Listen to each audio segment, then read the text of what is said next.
Emile Durkheim's Le Suicide, 1897, is one of the seminal works in the field of sociology, a pioneering effort to understand the social causes of suicide, rather than viewing it as a purely individual or psychological act. Durkheim, often regarded as the father of modern sociology, sought to establish sociology as a scientific discipline, and his study of suicide was a key part of this project. Durkheim's study of suicide is unique because it was one of the first to apply scientific and systematic methods to a social phenomenon, seeking to understand how various social forces impact individual behavior. Durkheim's central argument in Suicide is that suicide is not merely an individual act caused by personal emotions or psychological disorders, but is deeply influenced by social factors. He argued that societal integration and regulation are key to understanding the rate of suicide within a given society. By employing statistical analysis and examining suicide rates across different countries, time periods, and social groups, Durkheim demonstrated that social factors, such as the strength of social bonds and the level of societal regulation, play a crucial role in determining suicide rates. Durkheim's theory of suicide. Durkheim's approach to suicide is grounded in his broader theory of social facts, which he defined as aspects of social life that exist outside the individual but still exert influence over individual behavior. Social facts include institutions, norms, values, and collective behaviors. According to Durkheim, suicide as a social fact must be analyzed in terms of its social causes rather than its individual motivations. Durkheim classified suicides into four main types, based on the social causes that contribute to them. 1. Egoistic suicide. This type of suicide occurs when an individual feels a lack of integration into society. Durkheim argued that individuals who are not sufficiently integrated into social groups, such as family, community, or religion, are more likely to commit suicide. A lack of strong social ties can lead to feelings of isolation and meaninglessness, which can ultimately push individuals to take their own lives. Durkheim pointed to the example of Protestantism in 19th century Europe, arguing that the less binding, more individualistic nature of Protestant communities led to higher suicide rates compared to Catholic communities, where social bonds were stronger. 2. Altruistic suicide. In contrast to egoistic suicide, altruistic suicide occurs when an individual is too integrated into society. This type of suicide can be seen as a form of self-sacrifice for the good of the group or society. Durkheim used examples such as suicide bombers or individuals who commit suicide as part of a religious or military duty to illustrate altruistic suicide. The individual's identity is so closely tied to the collective that they are willing to sacrifice their own life for the group's well-being. Durkheim argued that societies that demand too much from individuals in terms of collective integration and duty can increase the occurrence of altruistic suicides. 3. Anomic suicide. Durkheim identified anomic suicide as resulting from a breakdown in the social order or a lack of regulation in society. Anomie refers to a state of normlessness or a breakdown in social and moral values. Durkheim suggested that during periods of rapid social change, such as economic upheaval or political instability, individuals may become disoriented and lose their sense of purpose and direction. For example, the economic boom and subsequent collapse in the late 19th century in Europe contributed to a sense of social disorganization, leading to increased suicide rates. The sudden disjunction between personal desires and the social structure can create feelings of helplessness, leading some individuals to take their own lives. 4. Fatalistic suicide. The fourth type of suicide, fatalistic suicide, occurs when individuals experience excessive regulation in society. Durkheim argued that overly restrictive social conditions, such as oppressive societal norms or authoritarian regimes, could lead to a sense of hopelessness and despair.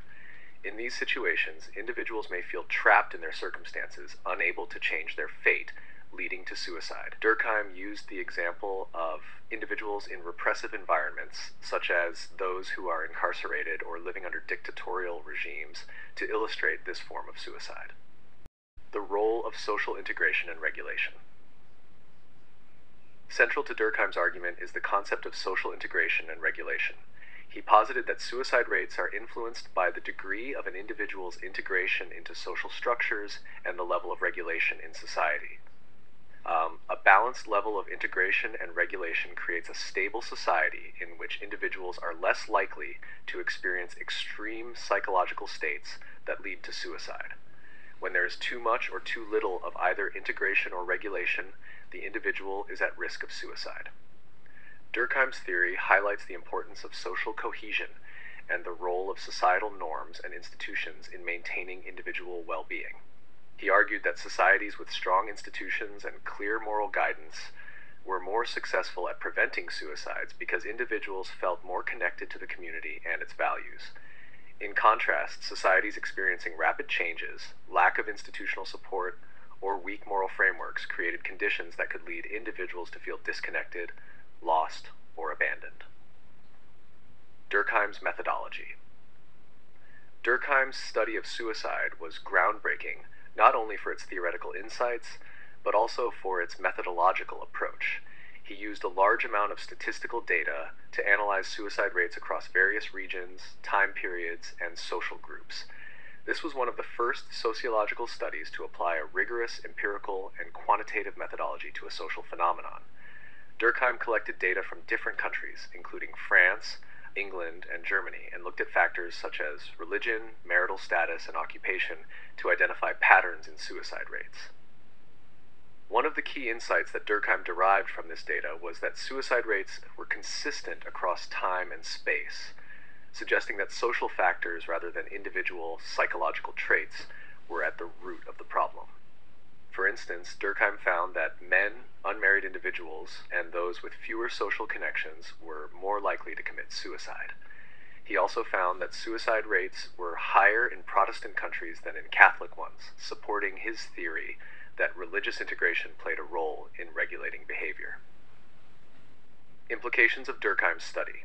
Durkheim's study of suicide has had far-reaching implications for sociology and the social sciences as a whole. His work demonstrated that social factors, such as integration, regulation, and social norms, are crucial in shaping individual behavior, and that the behavior of individuals cannot be understood in isolation from the larger social context in which they live. Durkheim's study of suicide paved the way for future sociological research on deviance, social control, and the ways in which societies shape individual behavior. Durkheim's work also contributed to the development of the concept of anomie, a state of normlessness or disorientation that occurs when individuals are disconnected from the social order. Anomie has since become a central concept in sociology, influencing theories of social disorganization, alienation, and social change.